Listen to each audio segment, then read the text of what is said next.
अमरूद। वो मोटी चोंच वाला तोता बैठा खा रहा था ये अमरूद। मैं पीछे से गई और छीन कर भाग गई। कमजोर मोटी चोंच वाला तोता, वो बहुत डरता है हमसे। दूसरे दिन हरियाली तोती और मिठू तोता नदी की तरफ जा रहे थे कि रास्ते में एक पेड़ पर बैठा हुआ जग्गू कौवा आवाज लगाता है, तोता तोता मोटी चोंच वाला तोता, मोटी चोंच वाला तोता। ये सुनकर गुस्से में तोता और तोती वहाँ आते हैं। शर्म करो बच्चे, बड़ों से कोई ऐसे भी मजाक करता है? अगर अब कहा तो मैं बहुत मारूंगा तुम्हें। चलो भाग यहाँ से। मोटी चोंच वाला तोता, मोटी चोंच वाला तोता। मिठू को बहुत गुस्सा आ जाता है और मिठू जग्गू को 2 चाल लगा देता है। तुमने मुझे मारा, मैं अभी जाकर अपने पापा और मम्मा को बताता हूँ। ऐसे रोते हुए जग्गू कौवा वहाँ से चला जाता है। आपने क्यों मारा इसे? बात बढ़ जाएगी। बढ़ती है तो बढ़े, वो छोटा सा कौवा भी अब मुझे मोटी चोंच वाला कहेगा। मम्मा मम्मा, उसने मुझे मारा, उसने मुझे बहुत मारा है। मेरा बेटा, मेरा जग्गू चुप कर जा। बेटे, किसने मारा है तुम्हें? उस मोटी चोंच वाले तोते ने। क्या उस मोटी चोंच वाले की इतनी हिम्मत कि मेरे बेटे को हाथ लगाए? चलो अभी मेरे साथ। गोरी जग्गू को साथ लेकर नदी की तरफ जाती है। तुम यहाँ बैठे हुए हो और उस मोटी चोंच वाले ने तुम्हारे बेटे को मारा है। किसने? मिठू ने? मिठू ने मारा है मेरे जग्गू को? हाँ पापा जी, उसने मेरे यहाँ मारा, यहाँ भी पंख पर मारा उसने। मैं अभी पूछता हूँ उससे जाकर। आप घर चले, मुझे डर लग रहा है। मैं डरने वाला नहीं हूँ, मैं देख लूंगा जो भी होगा। आपको मेरी कसम, आप मेरे साथ घर चलें। फिर हरियाली अपने पति को घर ले जाती है। खोलो खोलो दरवाजा, मैं कहता हूँ दरवाजा खोलो। कालू मिठू के दरवाजे को जोर जोर से धक्के देता है। नहीं, हम लड़ाई नहीं करेंगे, आप बैठे रहें। ऐसे वो और भी बिगड़ जाएगा, मुझे बात करने दो। मिठू हरियाली की एक नहीं सुनता और दरवाजा खोलकर बाहर आ जाता है। अगर वो छोटा सा बच्चा मुझे मोटी चोंच वाला कहेगा तो मार ही खाएगा। बड़ी चोंच वाले, बहुत बातें करने लगा है तू। कुछ सोचे बिना कालू कौवा डंडा मिठू के सर पर मार देता है, जिससे मिठू उसी जगह गिर जाता है और कालू वहाँ से भाग जाता है। नहीं मिठू, मेरे मिठू, उठो उठो मेरे मिठू। हरियाली हरियाली, अपना ख्याल रखना और मेरे आने वाले। ऐसा कहते हुए मिठू वही मर जाता है। हरियाली वहाँ बैठकर रोती रहती है। मैंने गुस्से में डंडा मारा और वो उसके सर पर लग गया। कालू, कहीं जान से तो नहीं मार दिया उसे? वो गिर गया था और मैं भाग आया। चिड़िया भागी भागी कौवों के पास आती है। जालिमो, मार दिया तुमने उसे मार दिया। छोटी सी बात पर तुमने मिठू की जान ले ली। अब तुम भी नहीं बचोगे। सब पक्षी इकट्ठे होकर तुम्हें मार देंगे।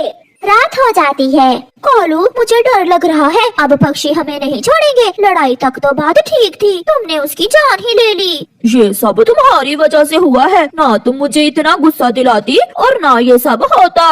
पापा, आपने उसे जान से क्यों मारा? मैंने भी तो उसे मोटी चोंच वाला कहा था, इसलिए अंकल मिठू ने मुझे मारा था। कालू, अब हम रात के अंधेरे में ये जंगल छोड़कर भाग जाते हैं। मगर हम जाएंगे कहाँ? हम तुम्हारे मामा जी के पास चले जाएंगे। अगर हम यहाँ रहे तो पक्षी हम सबको मार देंगे। फिर आधी रात को कौवों का वो परिवार जंगल छोड़कर दूसरे जंगल चला जाता है।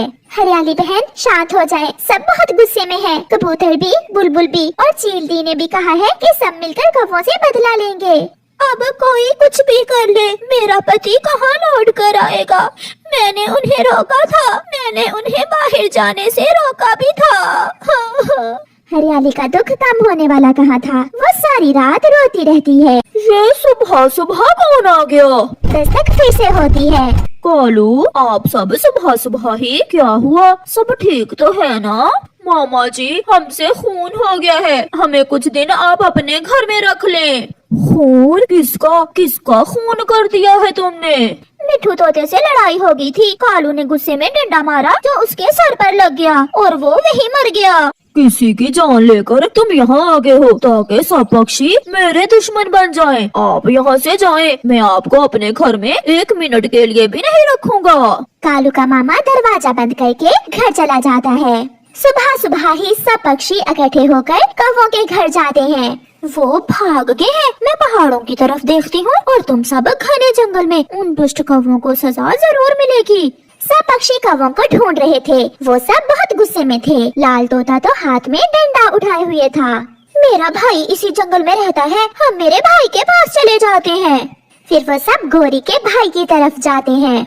मुझे सब मालूम हो गया है, ये बात जंगल में आग की तरह फैली हुई है। सब डंडे लेकर तुम्हें ढूंढ रहे हैं। तुम्हारे साथ मैं मरना नहीं चाहता।